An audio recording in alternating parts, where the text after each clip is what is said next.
Well, everybody, here we are again.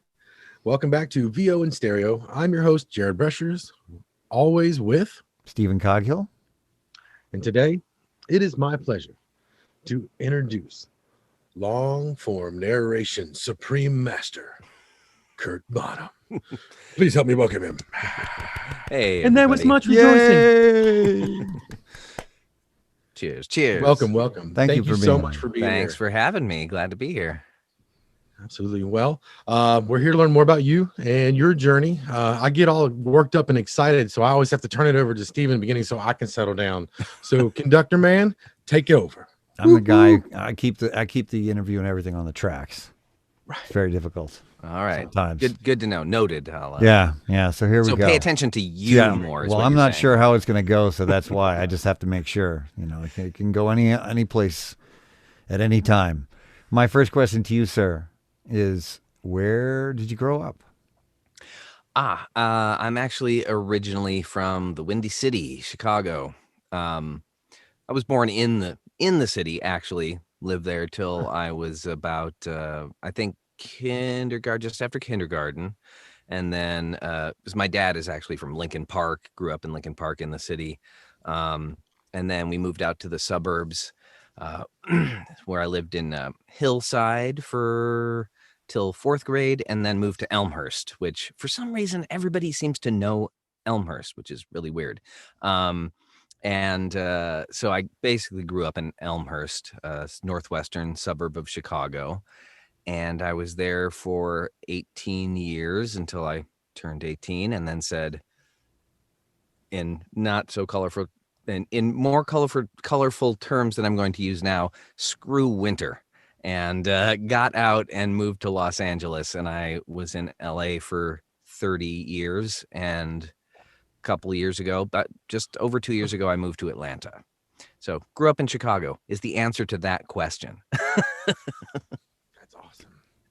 He's close enough where I can go hug him. That's true. What part of town are you in? I am just north in the Swanee area. It's fine. Okay. Yeah, I'm 25 minutes north of Atlanta. okay. Yeah. So north, like directly north, Northeast. northeast. Okay. 'Cause Like I go up to Smyrna to shop, so I go up northwest. you would be west of me. Yes. Yeah, I'm on the west side, just inside the perimeter. So Anything in Georgia takes 3 hours to drive to. not like LA. That's true. I was going to ask you, that's huge about the difference in traffic. And I'm glad to know that they totally win, right? Well, LA, absolutely. That was the thing when I was moving here and people were like, oh, the traffic in Atlanta, it's so bad. I'm like, yeah, I just spent 30 years in Los Angeles. You have no idea. One thing here, the drivers here are way crazier. Thank you. It's insane. I don't understand it. It's like a speedway on the highways here. It's like, it's nuts. You've not seen the meme where it's from the Mad Max movie where everybody's hanging off the tires and they say it's 285. Yeah, totally. Yeah, literally driving into Atlanta when I drove here from LA to move here. We get into the city and we're driving on 285, I think it was, and people are flying by like 95 miles an hour and cutting in and out of traffic, and I'm like, what is going on? And that's coming from LA. In LA, generally people are decent drivers. It's just a crap ton of traffic. So, and here, sure, there's traffic, but it's not like LA. It's just crazy. Atlanta, drivers. more assholes per capita. It's weird. And, Southern hospitality and all, everybody's nice here, except when they're driving. It's very weird. I don't get it, but that is neither here nor there. That's true. or maybe it is. Did you have siblings? Yeah, that's pretty much the reason I'm here in Atlanta and why I was in Los Angeles. I have an older sister, and she moved out to California before me to study at San Jose State and got in the film industry, and then moved to Los Angeles. And so I had visited her first up at San Jose and went to San Francisco and loved it there. And then when she moved to LA, she lived like a half a block from Venice Beach. And I visited her there and fell in love with that whole scene. And so when I decided to go to college, I was like, I knew I was going to Los Angeles, and having been an actor my whole life, it was sort of between New York and LA anyway. And so I followed her out there, and then probably about now 6 years ago, she worked on a show here in Atlanta, the AMC show *Halt and Catch Fire*, and she did 6 months, and then went back, and then came back for season 2, and that was it. She was like done with Los Angeles, which was really shocking. She's total like Venice Beach girl, and has never gone back. She literally hasn't even been back. She just rented her house out and has other people deal with it. And I actually had all her stuff packed up from there and shipped out here. And she'd been bugging me for years to come to Atlanta because the movie industry is massive here. There's more filmed here in the Southeast and, based in Atlanta particularly, than anywhere in the world. So me and my now wife, who was my fiance at the time, we decided we'd give it a shot. She's an actor as well. And so 2 years ago, we followed her out. And then my parents moved themselves out here from Vegas. So we got the whole family back together, which we have not been since my sister left for college way, way back. So it's really nice. Wow. That's awesome. Well, And obviously- Atlanta has a great VO scene. So that's another nice thing, which was sort of interesting, leaving Los Angeles right as I really got into VO, which I also discovered I knew a bunch of people in VO that I had no clue they were, some big names. And then I left LA, which is like, one of the main places for VO. So it was sort of strange. I'm like, oh, okay. But, Atlanta's actually got a really great VO community, and a lot of course, people from LA are coming here now. And there's some big players from the LA VO scene that have moved out here too, and are helping to try and build it up. So it's cool. Yeah, and you got VO Atlanta there. And VO Atlanta, I mean, that was also really cool that I could be here for that. And I was actually supposed to be on staff this year. Unfortunately, that did not happen. So yeah, we were all supposed to be there. So yeah, next year. But VO Atlanta is great. It was just my first time last year, and I loved it. I mean, that's where we met and hooked up, and and so many people. I met just so many people there, and made. That's where I got my start. Yeah. So, oh yeah. Yeah. It really is. What do they call it? VO reunion. Yeah. Yeah. It is like I tried to explain it one time where, do you remember if you had siblings and you grew up like with 80s cartoons, you got up in the morning and you got your bowl of cereal and you all sat down in front of the cartoons and you just made voices and you played and you had fun until mom and dad yelled, it's time to clean up. Mm-hmm. And that's pretty much what that entire weekend was like for me and my friends. I didn't spend a lot of time going to I went to the classes, but I spend so much more time just running my mouth and talking to people. And I get so much to me, that's out of the best it. part of it. Absolutely. It is. 100% the best, and really kind of the most important part. The classes it's all great, and, you can learn a lot, but of course, most of that stuff you can get elsewhere as well. To me, it really was about meeting people and hanging out. And I really made the best connections, like at the bar, out having a smoke, all that kind of stuff, at the parties afterwards. Yeah. That to me is really what those things are really about. And it was great. And I made some connections, have booked work through people I met there already. And I love it. That's And awesome. I really missed it this year. Yeah, we all did. Soon. Yeah. Soon. Yeah, Yeah. soon. Soon. And how did you then, obviously you said you got into acting when you were a kid, but how did that happen? Acting in general. Yeah, how did you get into the arts?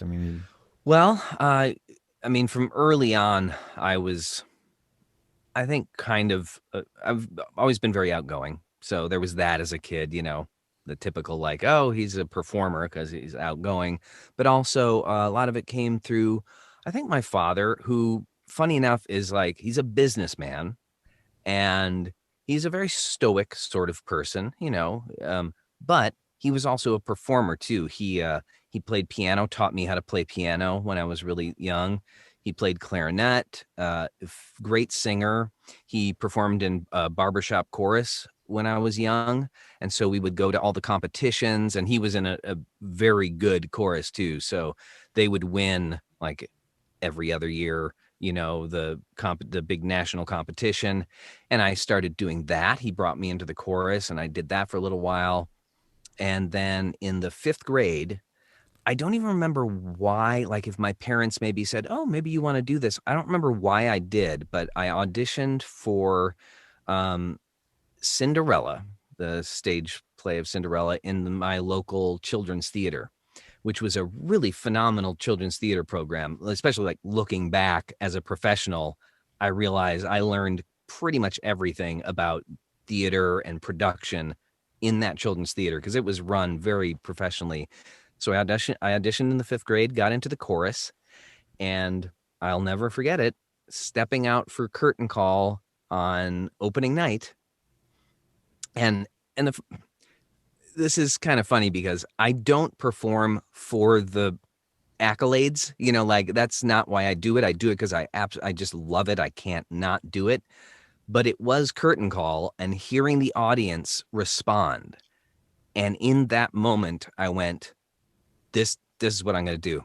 This is it. This is what I want to do. And from that moment on, I have been performing in some fashion pretty much nonstop my entire life. Tons of theater, did, theater all through grade school, all through high school, went to college first started in film and theater and ended up just switching directly to theater. Did tons of theater throughout my adult life since then, as well as film and TV. But yeah, that was the beginning, that curtain call of Cinderella in the 5th grade, and never look back. It's just always been what I've known I've wanted to do. And it's sort of performance in general. I've done music. I was a professional juggler and did a lot of, Renaissance fairs and theme parks and parties and all that kind of stuff. Just any kind of performance, but acting has been the main one throughout all of that. Though having a band in LA in the 90s was probably my favorite thing I ever did. Ooh, That was like a the coolest grunge band? Yeah. What's that? Like a grunge band? No, it was very sort of a Pink Floyd, Eaglesy, like Hello. yeah. I would write, Anybody out long there? 12-minute songs with big space out portions and connect them with sound effects and voiceovers and exactly. Nice Yeah. rendition, Jared. Thank you. Thank you. Thank you. Thank you. Thank you so much. Remember, your mouth is an instrumento. Mm-hmm. You can use it to make all kind of colors and shapes and sounds. That And is true. beautiful noises. I got a question for you.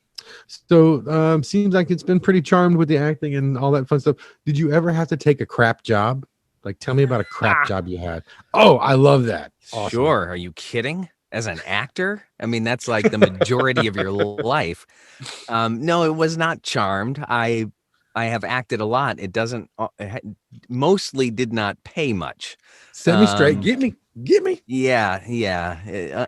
Unlike my wife, who actually did very well financially as an actor, I really didn't until I got into VO. I had some, little successes here and there, but nothing steady enough that wouldn't require me to do jobs. I mean, I've had all sorts of crazy jobs. I mean, I did the juggling stuff, which was great. I mean, that was performing and that was really cool, but I didn't do much of it after high school. I had a juggling partner and we mostly worked together and I was really comfortable that way. So after high school, I still did some stuff, but boy, what are the weirdest jobs? I was a tarot card reader. Sweet. I don't know if some people out You there get might the remember death the card. Psychic Friends Network. Yes. I was a Miss psychic Cleo. friend. My name is Yeah. Miss Annabelle. So Welcome. I did that You're a for Libra, aren't you, some- darling? what else? I sold newspapers at LA Times door to door. Of course, I was an aspiring waiter. I did that for years, many An different places. aspiring waiter. That's what I Hell used to say. yeah. Yeah, aspiring waiter. Um, let's see. I did spend 8.5 years at a day job, which I never thought I would do, but I I got a job in the internet marketing industry with a sort of a startup company that I was the 12th hire for, and I did internet ad trafficking and did that for 8.5 years. Moved up into management, and and it was never anything I wanted to do. I didn't care at all, but it was really good money, Yeah. and luckily my particular boss in my department, actually two of them, I've had a few, and I was actually the boss for a brief period too, but they knew what I did. They knew I was an actor as well, and so we sort of managed to work it out that I was still able to do that as well, which helped a whole lot. That's cool. And I did have other opportunities in that field while I was doing that, because I was, I knew the industry when it was early on. So I got courted by like the NFL, and I ended up not taking that job that the NFL offered me, which would have been big bucks and traveling all over the country and stuff, just because I knew it would have been my life and I would have had to stop performing. And I knew I couldn't do it. I just can't. So I did that. Was an Instacart driver. Oh man, various office jobs. And I also did a graphic design. So for a while, I was an independent contractor and did graphic and web design, and that was cool. I like that. But of course, as we all know, especially as musicians and VO people, as an independent contractor, it's kind of on your shoulders to make your business happen, and that's always been tough for me. VO has been a lot. I think I just have more passion for it than I have for anything else. So it's been easier for me to do that, but it's still a struggle.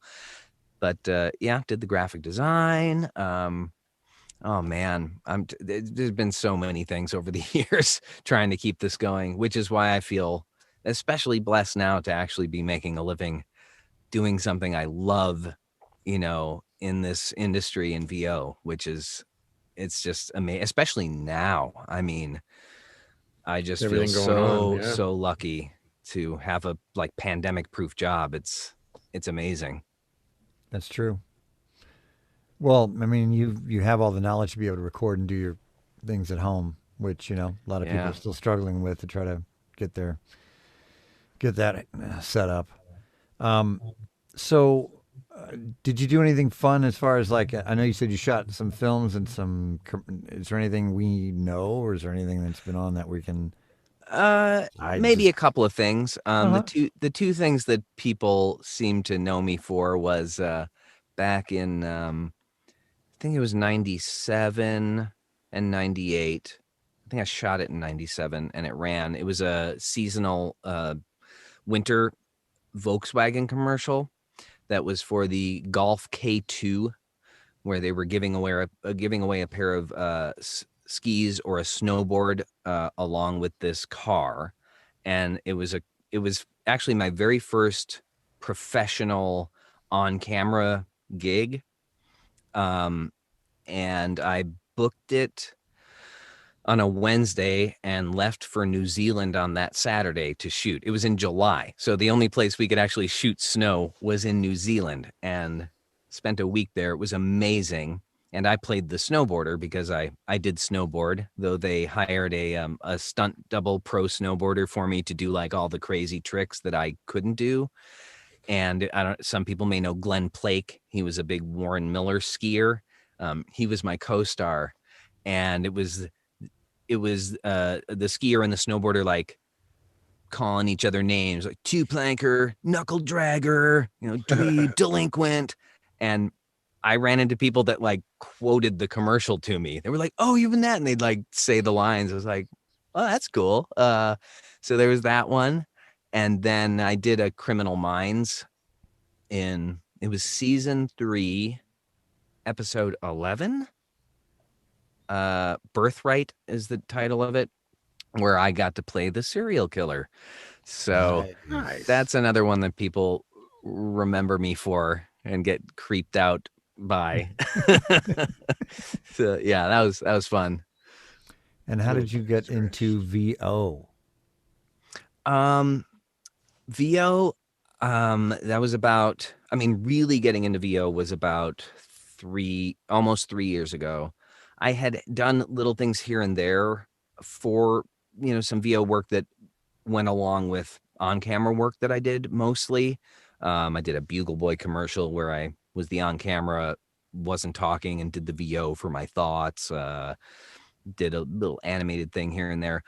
And it was always something that I was like, oh, that would be cool. But back in the day, it just seemed so difficult to break into. And we didn't have the ability like we do now to do it on your own. And it just seemed like something like out of reach. And there were times that I had opportunities that I didn't follow up on, that people that I worked with, on stage or on film would say like, hey, you do all these voices, you're really good at like characters. Did you ever do VO? Like, here, I'll walk you into my agents if you got a demo. I'm like, that'd be great. And then never did anything about it.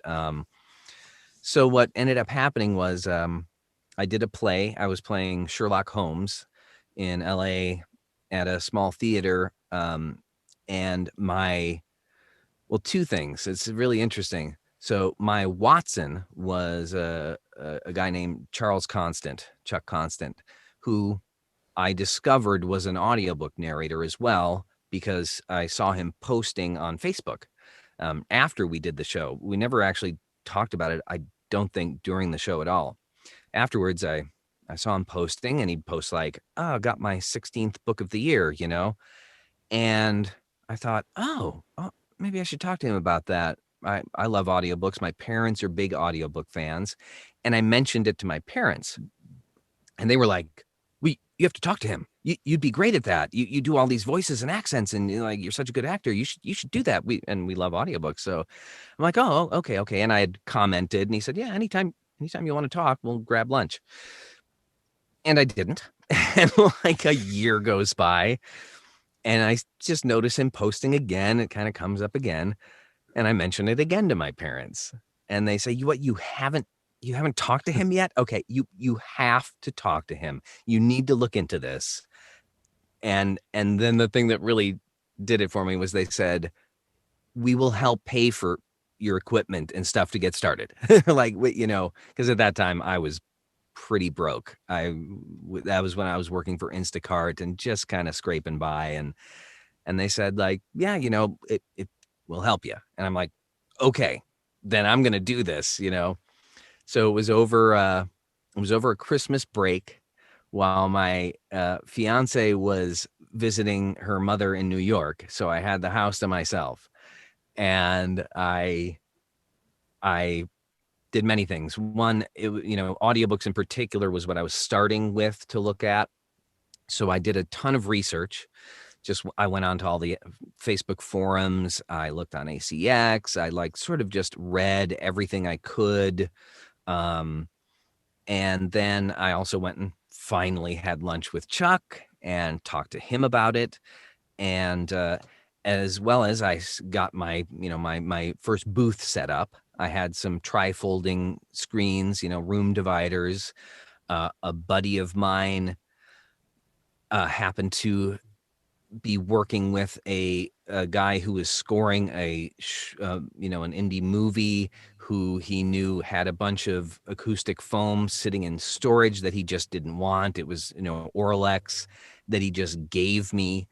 So that was great. I saved on that, researched all the like cheap mics and stuff. Got my first, it was a Perception 200, right? AKG Perception 200, which I think maybe I had seen the Booth Junkie. I watched a bunch of Booth Junkie videos. I think he had reviewed it, and there was one on eBay for $40. I'm like, great. Got a $25 interface, which don't get a $25 interface, by the way. That's the one that the mic was fine, but that interface, not so much. Got got it all set up in the couple, like 5 days that she was gone, and dove in and recorded my first sample for ACX, put up my profile. And I think I put that sample up on January 1st of 2018.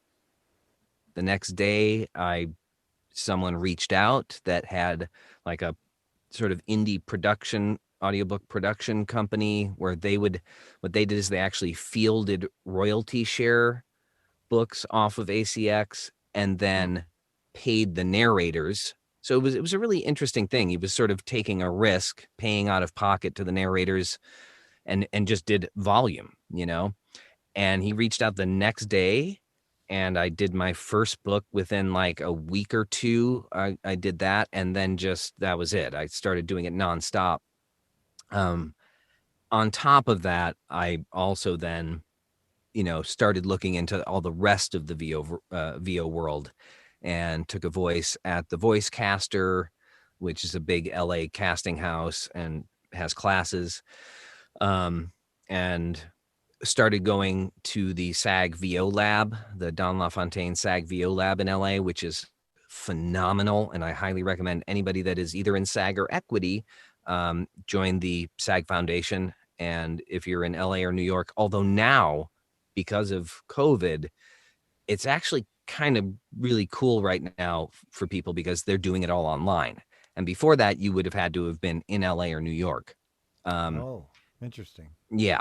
And it's a phenomenal resource. I mean, they have beautiful studios and just top class, coaches and casting people that come in, and it's all free.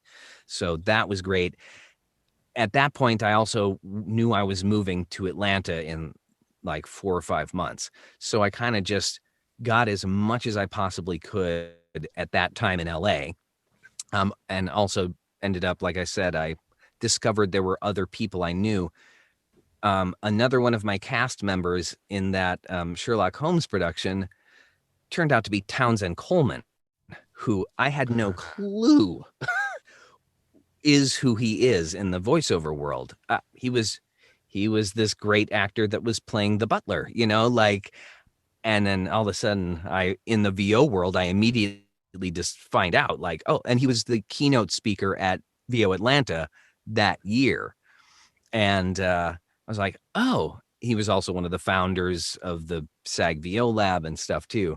So right before I left LA, I also went and had lunch with him and talked with him all about it. And he's phenomenal. Townsend's great. And, really, really helped me sort of get an initial handle on the VO world.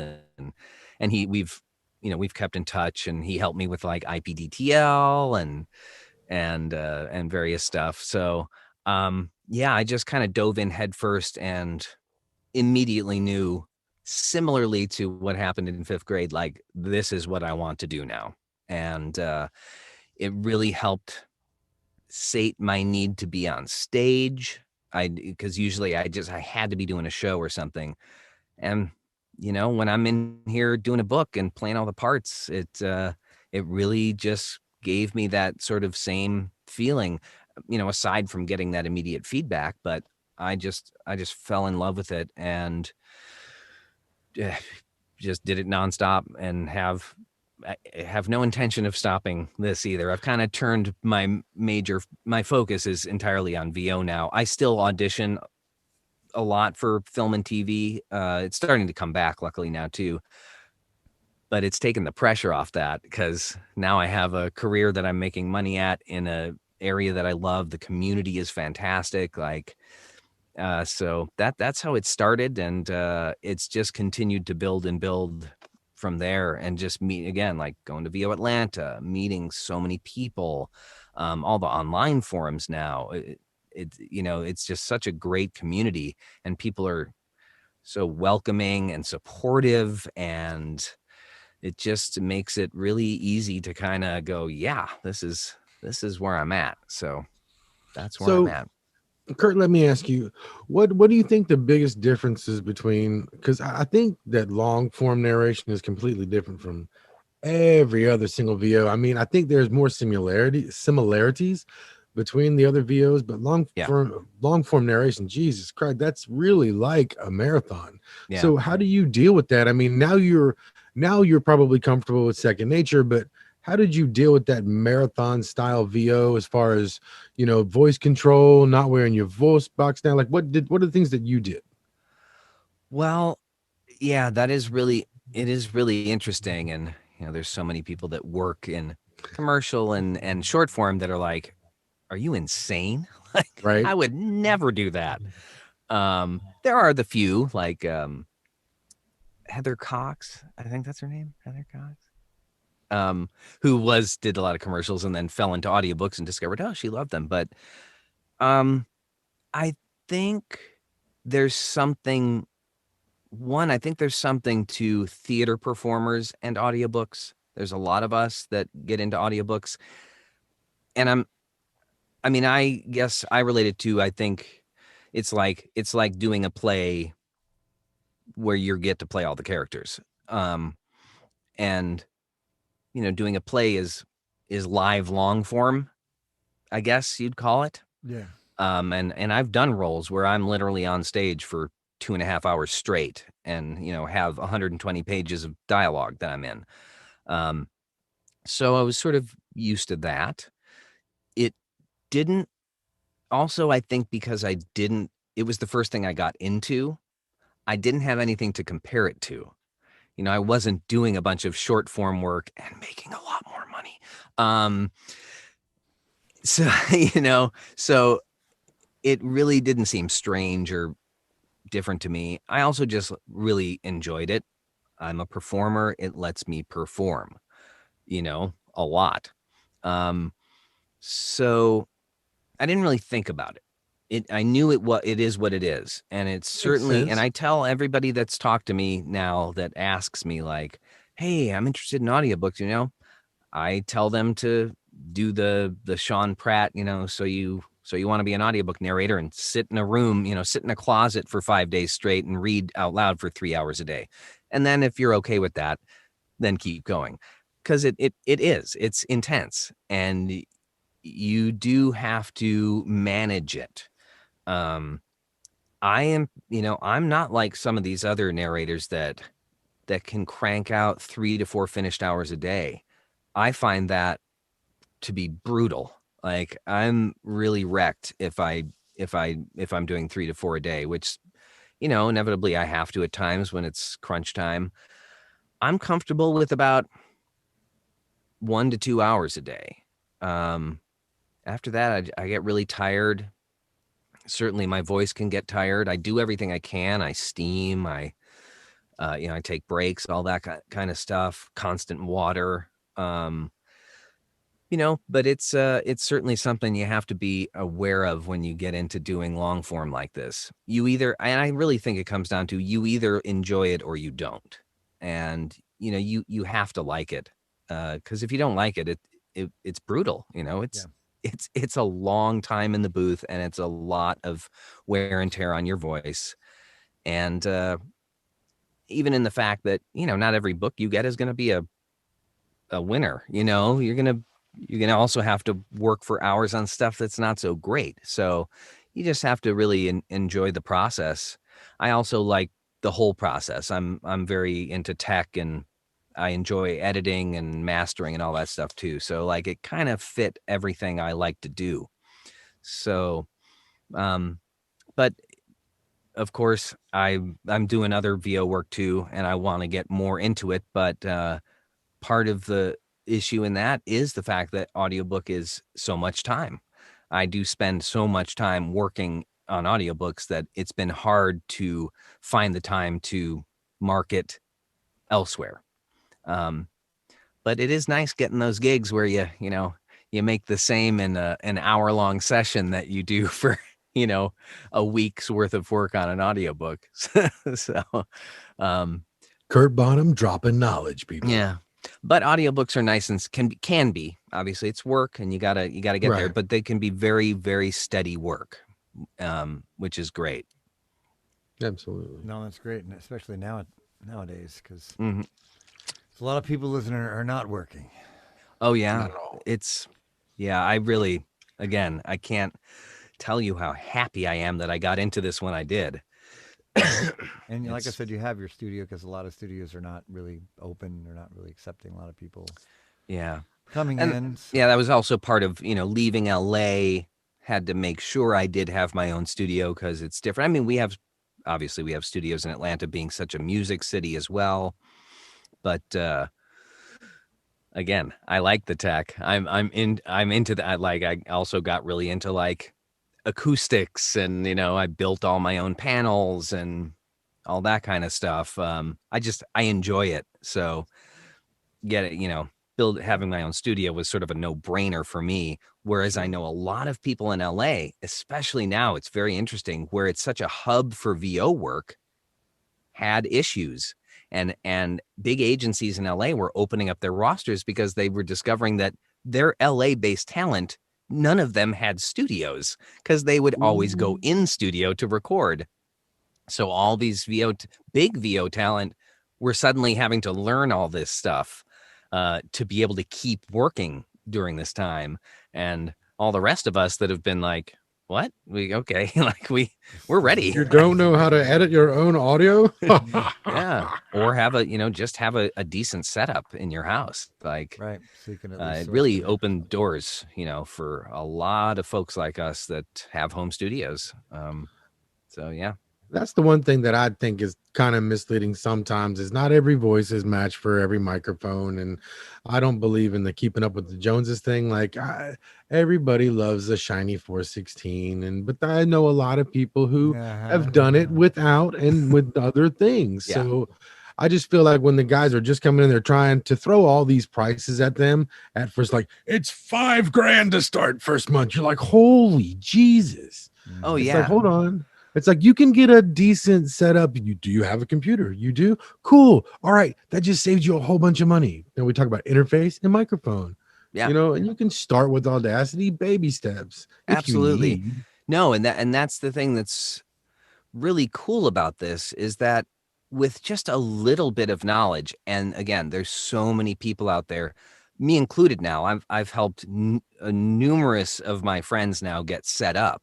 Yep. And they don't have to spend a lot of money. It's, well, this is kind of how Stephen and I met, is because it was day one of VO Atlanta Yep. at registration, right? It was while registration, and I saw you there, and I happened to have my Vocal Booth to Go microphone. What's it called again? The What's see, now you put me on the spot. I can't think of what the model number is, but it doesn't matter. It doesn't matter. I had my Vocal Booth to Go mic, Yeah. which was at the time. Did I tell you how I got it for super cheap? Mm-hmm. It was like on some other site. They had it for like $87 or something. Wow. And it sounded great. It like actually sounded very similar to a 416. And so I whipped it out and showed Steven. I'm like, hey, look what I got. And he's like, oh, all right. So that's how we hooked up. My brain just clicked. It's a VBM 90. VBM 90. My brain just clicked. Yeah. And I was very much into the cheap, like finding the cheap gear that sounds good. I've now landed on the 416 Right. and the U87. So this was a 50th birthday gift from my wife. Lovely wife she is. Yeah, it was very nice. And it's awesome. It's great. But yeah, there are plenty of cheap, well, again, like I started with that $40 mic and it sounded fine, especially after I upgraded the interface. Yeah, you can do so much with very little. I recently, actually, a friend of mine in LA who's getting into it now too, sent me a sample from his closet to ask me what I thought, and he doesn't have, he's not using blankets, nothing. It's just the clothes in the closet in there. And it sounds great. Like I was shocked. I'm like, wow, this sounds fantastic. Like you really don't need to do anything. It didn't even need much processing as far as EQ and stuff. Like, so his cheap mic and that room happened to just work perfectly for him and his voice. So Yeah, it's The acoustics can be everything as for a microphone. acoustics are everything. Yeah. And that's the first thing I tell everybody. It's like get your space right, and then the rest is easy and Yeah, a lot easier. a lot yeah, not easy, a lot easier. Right. If your space isn't right, then you're just battling uphill no matter what you do. So yeah, Well, good. Well, I have a ridiculous question, and then I'll let Steven ask all the questions he bring it wants on. until we, let you give us all kind of information. So, Mr. Bond, Yes. if your life was a sitcom, what's the name of the sitcom? And extra credit if you can sing me the theme song to your sitcom. Oh man. Let's see here. Moving on up. Um what would the sitcom name be? Something like the oh the Jester. Ooh, I like that name. I think it'd be something like that, like the Jester. Just, Just because I have all these weird circus skills and stuff. I eat fire too, by the way. Yeah, just a man who's been Awesome. born to perform. Yeah, or like, well, this sounds too uh I would say like or like the Renaissance man, but that sounds too I don't know. fantastic. Nah, like the Jester better. That's more Yeah. that's more me. I'm a More goofball. fitting. The song though. You can even hum the theme song if you have to while you're juggling. While you're juggling. Of the it's funny because of course since it has the same syllables, it was just the Simpsons theme came into my head, you know, the Jester. No, Yeah, exactly. yeah. Jane, it goes right into the Jetsons. Jane, his wife. Ooh, do a mashup. That'd be perfect. I'll just do a mashup. That's awesome. Nice. Well, thank you. That is a very good reply to such an insane question. Thank you for allowing me to ask you that, Mr. Jester sitcom. Definitely came out of left field. Steven, we're done with the ridiculous. I'll put it back to the conductor. You go ahead, sir. No, my next question was, you said you've met a lot of people, and that's kind of like your big thing is just meeting new people and networking and talking to people that are talented and into the same things. Is there a certain person that was influential to you that was like, this person right here just really took me to the next level, or he really brought me to a place where I needed to be? You know, I really couldn't say that there's been one person like that, which frankly, I think about it and like, I do wish I had a mentor, like a mentor. I think that would be really cool. I tend to like, I love people and I love meeting people and stuff, but I also don't like to hoist myself upon people. So If I did that, there'd be a lot of dead people. Hercules to fall down the stairs. There's been several people, you know, I mean, you know, my friend Chuck, who introduced me to audiobooks in that, you know, like I saw he was doing it, you know, that was obviously a big influence. Right. Again, also sort of Townsend, just realizing that we were the same. Like, here's this guy who is huge in VO, and we're just we're both these stage actors, and like, okay, like I can do that. Just sort of seeing other people I knew, friends, like someone I knew from the theater scene was Lori Allen. Again, had no clue who she was in the voiceover world until I got into it. And that's, that just is sort of inspiring to me, going, oh, like, again, this is somebody I know doing the same things I do. And here they've done this, they've really, they've done something in VO that I would love to be doing. And obviously it's possible. There's been just certain friends, especially in the audiobook world, that have been really supportive and helped me. And again, made me realize what you can do. One of my good buddies, Kyle Tate, he's also based here in Atlanta.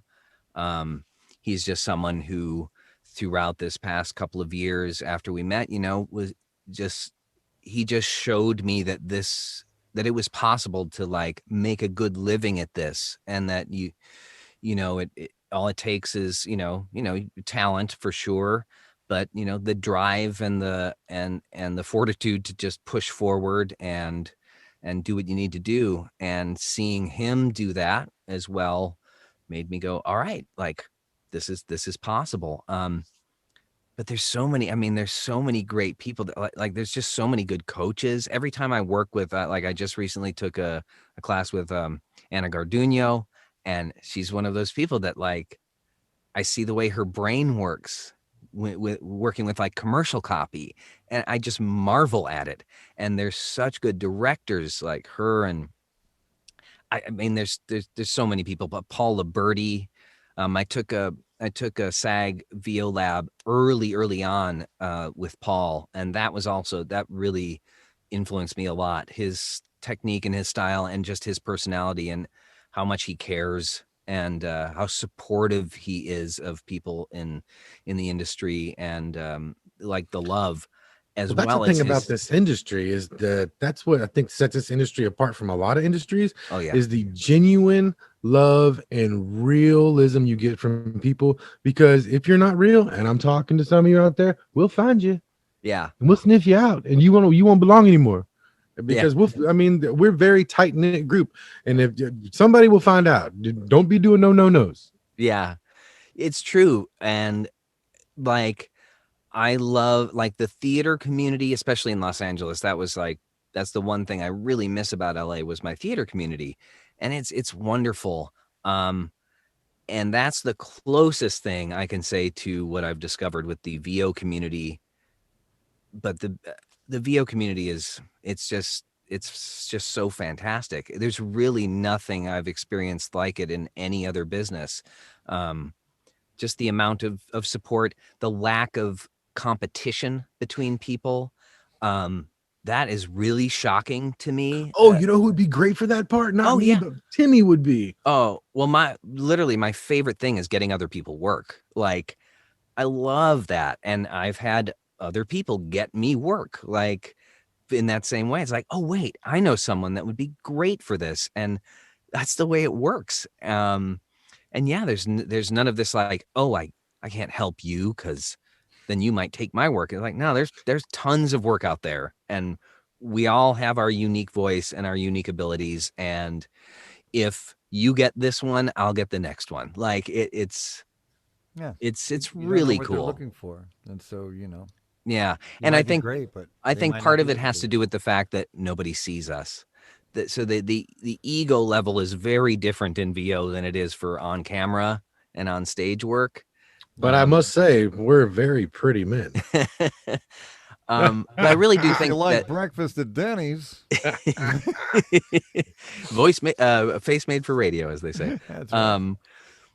But yeah, I think that there's a lack of ego in general. Obviously, there are some huge egos. Every industry has them, but VO is so much less than any place else I've ever seen.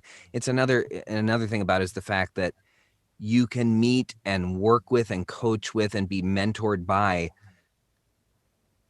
people, like Michael Jordan, like huge names in VO are online and answering your questions. Or I've had people, just message me after seeing something I've posted that are like major players. I'm like, Yeah, they're accessible. ha, Yeah, my first year at VO Atlanta, I'm sitting there, and Mark Grau comes through the place, and I'm sitting there with my wife, and he just plops down. And he's like, "Hey, how's it going?" I'm like, "Holy shit! yeah, Do you know who you are?" Yeah. And You he's know like, who you are? Yeah, whatever. Exactly. Goblins and Goofy, yeah, whatever, man. Come on, dude. That exactly. was like, and everyone has been like that. Yeah.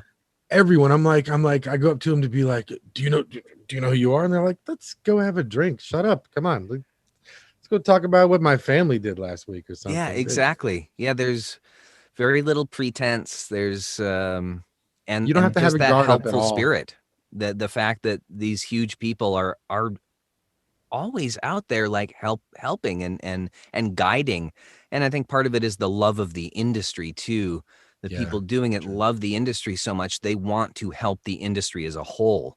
You know, guys like Bob Bergen, the fact that you can have Porky Pig come onto your thread and be like, here's a bunch of advice. Like, Right. what? Okay. That's fantastic. Yeah. So that's aside from really enjoying the work, that is my favorite part about VO is the community. And during all this craziness, it's still there. Like the fact that we can do what we do remotely and it's normal. Like the fact that we're doing like Zoom stuff and remote sessions, well, that's the way it is. We've already been doing that. So Right. We don't ever have to go back. it's not right. And it's not like this major change for a lot of people in the industry. For the folks in LA and New York, it's a bit more of a change when they were used to going in studio. But That's all right. They needed a little shaking up.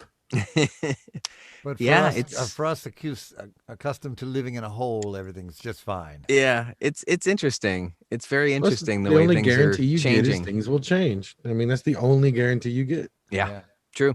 So, man, I can't tell you how much fun I've had. I've learned a lot about long form narration, things that I wouldn't even thought to ask about. So this has been very, very nice for me and the questions I had, because my attention span, I don't know if I'll ever be able to do long form narration. Long form narration to me is like a minute and a half. Yeah, understandable. Is this book over yet? God, it's only Square been peg, 3 round hole. pages. I'm Square ready to peg, run round my hole.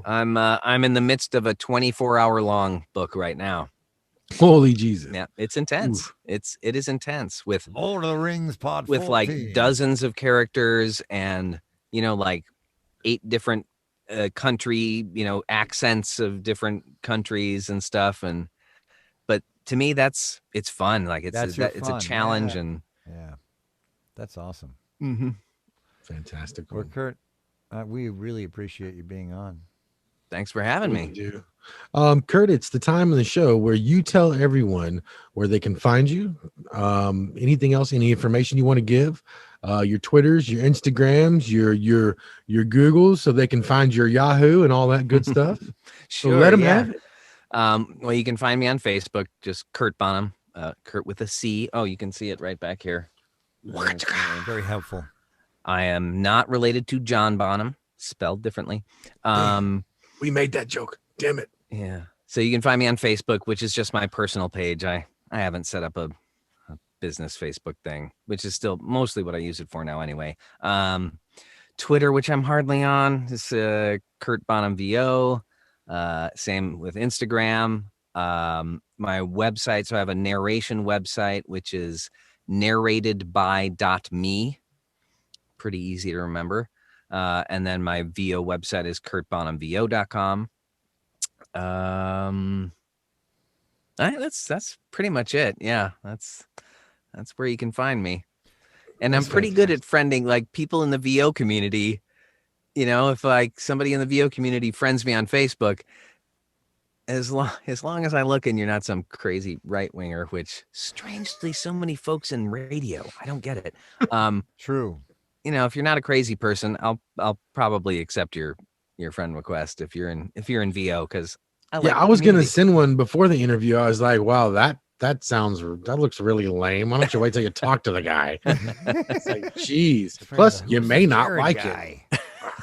But now I really like him. I really bring do. it on. Awesome. Thanks again for being here, man. It really was cool. And I look forward to running into you sometime here in Atlanta. Maybe when everything gets lifted, we can go have some lunch. Absolutely. Hey, we can social distance, go, have a drink outdoors somewhere. There's plenty of. We can run around to tell people to bless your heart. It's the same thing in LA as tell them to go f- yourself, but it's Right. really classy down here. Yeah, it is. Just kidding. True. Yeah, drop me a Thank line. you, Mr. Bonham. We'll go hang out. Man, everyone, that's been another wonderful episode of VO in Stereo. Thanks everyone for coming. As always, I'm Jared Brushers, your host, with Stephen Coghill. thanks again, Mr. And Kurt Bonham. Kurt Bonham. Absolutely. Thanks for having me. This was fun. Absolutely, man. Everyone, we will see you next time. Bye. Bye.